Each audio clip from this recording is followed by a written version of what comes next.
The Raiders dominated the Steelers 26-17. The Raiders, of course, covers 5.5 underdogs.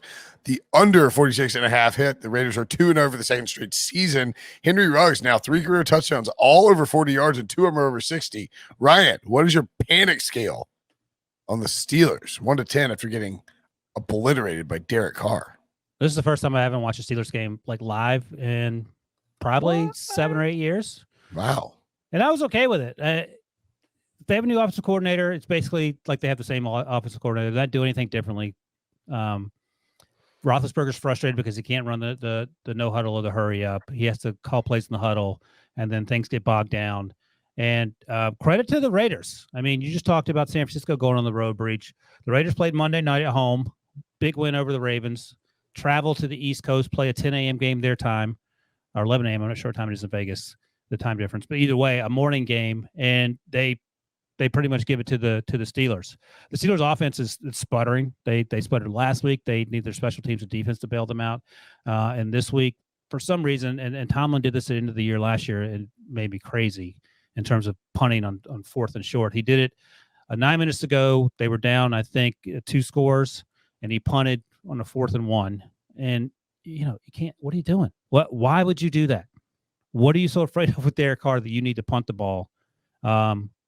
So I think that was frustrating. Another frustrating thing for Steelers fans is that the game was 11 points or 9 points, and the Steelers had the ball with 10 seconds to go, and they run a play, and Deontay Johnson gets hurt. Like, what are you doing? Like, he gets his knees hurt. He can't get off the field. He has to hobble off the field afterwards. Running game can't go on the offensive line, struggling. On the other side, I think Derek Carr is playing great football. He's playing like he did during his MVP season before I think he broke his leg that year. And he looks great. They did it without really much of Darren Waller. They leaned on other guys. You mentioned Henry Ruggs. Hunter Renfrow, he'll be playing in the league for 40 years. They couldn't run the ball very well, but they didn't need to. So I think this says probably more about the Raiders for me than the Steelers. I had the Steelers not making the playoffs when we did the preseason stuff. So 1-1 feels about right. You thought they would probably lose to the Bills and maybe find a way to beat the Raiders at home. They have struggled against the Raiders. You mentioned the Raiders 2-0 for the second time in back-to-back years. For the first time since 83-84, and they went to the playoffs in 83 and 84 and 85. We'll see if they can make their way to the playoffs, which they have not been to. When was the last year the Raiders went to the playoffs, Breech, off the top of your head?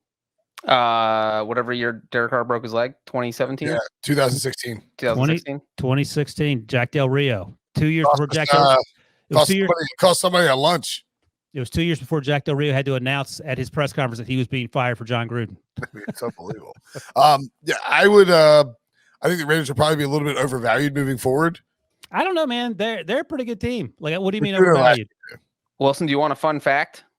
Only if it makes me cry. It's going to make you cry. The Steelers have never made the playoffs under Mike Tomlin in any year where they've lost to the Raiders. They lost to the Raiders a lot, too. Well, I just told you, Breech.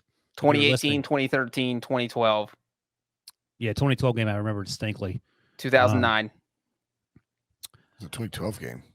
The Palmer was No, they were in Oakland. Darius Haywood-Bay played for the Oakland at the time, and he got jacked up by Ryan Clark. Was he playing there? Maybe Ryan Clark's still playing. And anyway, they lost that game. That was the game who was the Ohio State quarterback that got in trouble for the tattoos? Terrell Pryor. Yeah, I think he had like a 90-something yard run in that game. The twist of that fun fact, was when the Steelers went 8-8, the worst record Mike Tomlin's. The twist of that fun fact is if they had beaten the Raiders in any of those seasons, they would have made the playoffs. Okay, well, I just told you that I had the Steelers missing the playoffs in my preseason picks. Well, then you feel good about it. I feel better about that than I feel about being Carson Palmer was the quarterback. Okay, I believe you. All right, I just looked it up. Darren McFadden threw a touchdown pass that game. Darren McFadden, golly, Arkansas's own Darren McFadden. Right? Ryan, let me ask you: are you surprised that the Steelers' rushing game has been trash so far? No, their offensive line is a different type of dog doo than it was last year. They have new dogs with smell your poo, taking the same type of dumps that don't block for anyone. So yeah, I mean, it is what it is. They had, in their defense, and I'm not making excuses, but credit to the Ravens for winning with the guys injured. The Steelers had Joe Hayden and Devin Bush out. They lost T.J. Watt to a groin injury. They lost Tyson Alualu for the year. T.J. Watt, that's a big injury. Well, Melvin Ingram has actually been really good, so that's great news. But they lost Tyson Alualu to I think a broken ankle, so he's probably done for the year. They don't have Steph Tuitt back. So again, it goes back to my original point that I've been saying all night. You can have a franchise quarterback and get over a bad defense. Steelers have a pretty good defense last week, not so great this week, but your quarterback situation and your offense just ain't getting it done. Yeah, I mean, that was the whole thing is when I picked the Raiders, and people, Raiders fans coming at me too. It's like, look, I expect them to get home with pressure. They would get pressure without having to blitz. When you lose T.J. Watt and you lose, when you lose those guys on your defensive line, it's just not going to happen. The Raiders are dealing with a lot of injuries too, and you know what? Credit to Derek Carr and John Gruden. Derek Carr is the man right now. We need to say it. So all the Raiders fans know it because they were not happy about last week's podcast. Derek Carr is tearing it up. Derek Carr is firmly in the way too early 2 weeks MVP conversation. He has Brinson's MVP vote after 2 weeks. I don't have a vote, but no, he's good, man.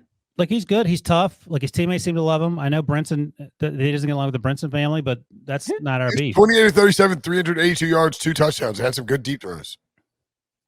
Great throw to Henry Ruggs. Henry Ruggs is wide ass open, but you still got to throw him the ball. I mean, Lamar Jackson overthrew, as I said earlier, Hollywood Brown. It doesn't look like Najee Harris is going to fix everything for Pittsburgh.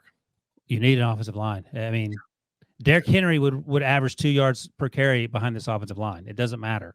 Correct. He had a great touchdown. He had a 22-yard touchdown catch, which was fun to watch.